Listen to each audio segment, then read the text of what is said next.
Bienvenue dans Au Quotidien, le JT sur LMTV Sarthe, édition du lundi 14 avril. Et au sommaire aujourd'hui, le bureau de poste du Mans République met en vente d'anciens vélos de facteurs électriques. Des vélos reconditionnés dans une démarche d'économie circulaire. Le secteur du tri des textiles en crise. La filière est saturée sous l'effet de la fast fashion. On est allé s'en rendre compte à l'association Monde Solidaire à La Flèche. Et puis en fin de JT, retour sur les principaux résultats sportifs du week-end. Il a sillonné les rues et déposé des milliers de lettres. Aujourd'hui, ce vélo de facteur à assistance électrique attend une seconde vie. La Poste du Mans République le met en vente. Son prix, 1 490 €. Une opération nationale de la Poste qui revend 1 millier de vélos électriques. Des biclous reconditionnés avec 70% de pièces recyclées et disponibles en différents coloris, sauf le jaune. Le vélo du coup n'est pas jaune, c'est pour éviter que des personnes puissent prendre l'identité du facteur et puissent abuser en fait de ce lien. Mais l'engin est robuste et a bien toutes les caractéristiques du vélo type de votre facteur.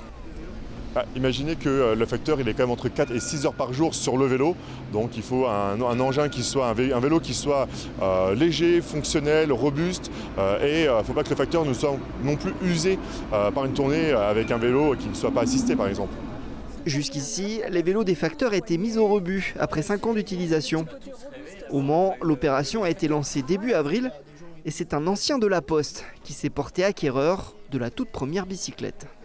C'est un ancien facteur, tout à fait, oui, qui avait d'ailleurs œuvré pour la mise en place de vélos électriques il y a quelques années déjà. Et sitôt qu'il a entendu parler de cela dans les médias, il a accouru au bureau de poste, tout à fait.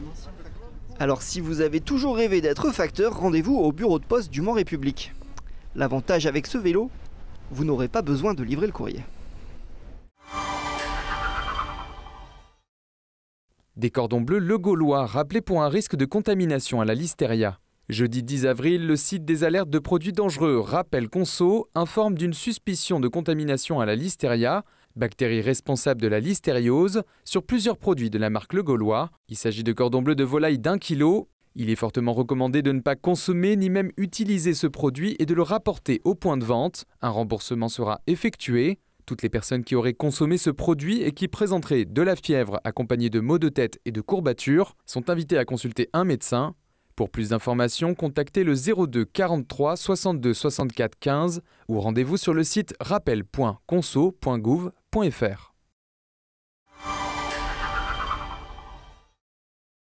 Un feu de forêt à Mézeray. Un incendie a ravagé 55 hectares de forêt vendredi 11 avril au lieu-dit l'Épagerie sur la commune de Mézeray. Un important dispositif de pompiers et de gendarmes est intervenu directement sur place, impliquant la fermeture de la zone. Ces prochains jours, cette zone forestière fera l'objet d'une attention particulière pour prévenir d'éventuels nouveaux départs de feu. Une enquête est en cours pour connaître les circonstances de cet incendie. Quand ce sera sur Cintre, ça sera quand même... ça va être mieux. À l'association Monde Solidaire, on trie, on essaye de réparer et on revend. 130 bénévoles et 18 salariés offrent une seconde vie aux objets et aux textiles qui sont donnés. La filière textile, c'est une filière qui est en crise dans la Sarthe, ça c'est évident. Maintenant, nous, on est collecteurs au même titre que le Relais, même si on est en partenariat avec le Relais, et d'autres organismes comme Écotextile. Mais nous, on fonctionne encore, on continue, même si on est fragilisé dans ce contexte de crise. 2 types de collectes arrivent à l'entrepôt. Le textile issu des conteneurs Le Relais, on en compte 131 répartis dans 66 communes sartoises. Une fois arrivés ici, ils repartent vers une entreprise du nord de la France. Et il y a les dons de textiles faits directement à l'association. Ils sont ensuite retriés. D'un côté, ceux en bon état pourront être revendus, et de l'autre, ceux tachés, déchirés ou mouillés, destinés à être recyclés. Quand on reçoit ce genre de textile qui n'est pas réemployable, jusqu'à présent, ça partait en tri et en recyclage grâce à notre partenariat avec Emarel, sauf qu'aujourd'hui, ils cessent leur activité et là, pour le moment, on n'a pas de solution dans l'immédiat. Et ça représente 3 tonnes de textiles par mois pour nous. 3 tonnes, c'est 40% des textiles collectés par l'association en un mois. On a de plus en plus de volume du textile jetable et c'est catastrophique. C'est catastrophique pour notre environnement, c'est catastrophique pour notre économie et c'est catastrophique pour les associations de solidarité comme nous. Chaque année, 26 000 familles achètent à la boutique solidaire. Se tourner vers la seconde main, c'est un moyen de consommer mieux et de lutter contre la mode à usage unique.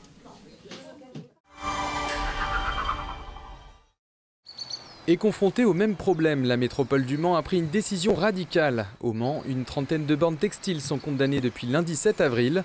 La durée d'interruption de ces collectes est encore inconnue, informe la métropole, en recherche d'un nouveau prestataire. Notre prestataire n'est plus en mesure de le faire, donc on est en train de voir peut-être de trouver un autre prestataire. Donc aujourd'hui, je l'ai déjà expliqué, éco-textile, enfin ça a déjà été marqué, mais avec la fast fashion, il n'y a plus de qualité dans les matières qu'on trouve dans le... Donc on ne peut pas faire un réemploi, parce que le but de récupérer, c'est de réutiliser derrière. Donc on va avoir un moment où là, ça va partir en déchetterie. C'est pas perdu pour autant, parce que ça va aller à l'uvette, donc ça alimente les réseaux de chaleur, mais c'est pas le but de l'opération. Ce qu'on voulait, nous quand même, c'était que les textiles aient une seconde vie, puis que ça aide les gens qui sont en précarité. En attendant, il est encore recommandé de conserver les chaussures et vêtements chez soi. D'autres alternatives sont aussi envisagées comme la réparation, le réemploi, le don ou la vente.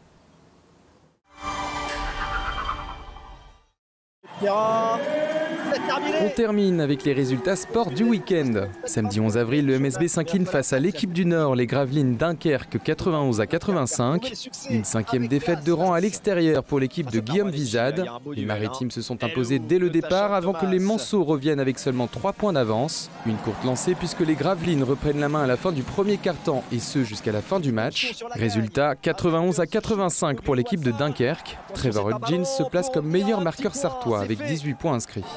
Côté foot maintenant, le Mans FC bat Orléans 2-1 sur la pelouse orléanaise vendredi dernier. Un match décisif qui pouvait marquer un tournant pour cette fin de saison car les deux équipes étaient 3e et 4e dans le classement avant le coup d'envoi. L'équipe de Videra pensait ouvrir le score avec cette retournée de Rabillard signalée hors jeu. C'est à la 50e minute qu'Arnold Voula inscrit le premier but du match. Mais 12 minutes après, tout est à refaire après le but de l'Orléanais Da Silva. L'avantage est inscrit à la 75e minute par le Manceau Dame Gay. L'équipe des 100 et or se place 2e dans le championnat et rapprochant toujours plus de leur montée en Ligue 2 pour la prochaine saison. Pour l'équipe féminine du Mans FC, le match contre les Toulousaines se solde par une défaite dimanche dernier 3-0. Après un bon premier quart d'heure avec plusieurs occasions pour les Mancelles, c'est à la 20e minute que Toulouse FC prend l'avantage en ouvrant le score. Une défaite qui place le Mans FC en 4e position dans le championnat derrière l'Olympique de Marseille. Prochain match prévu le 20 avril contre Rodez Aveyron Football. Les Mancelles joueront à domicile.